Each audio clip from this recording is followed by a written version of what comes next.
বিসমিল্লাহির রহমানির রহিম। আসসালামু আলাইকুম রহমতুল্লাহ।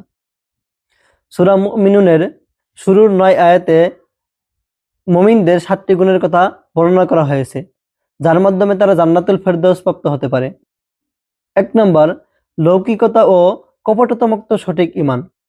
২ নম্বর, নামাজে খুশু খুজু তথা বিনয় ও নম্রতার সাথে আল্লাহ তাআলার সামনে দাঁড়ানো। ৩ নম্বর, অনর্থক কথা ও কাজ থেকে বিরত থাকা।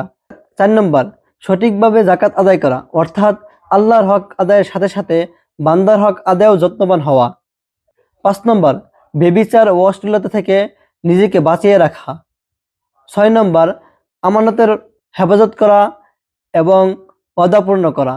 ৭ নম্বর, নামাজের প্রতি যত্নবান হওয়া তথা সময়, রুকুন ও আদবের প্রতি লক্ষ্য রেখে তা পালন করা।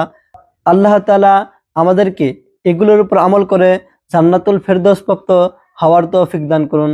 আমিন।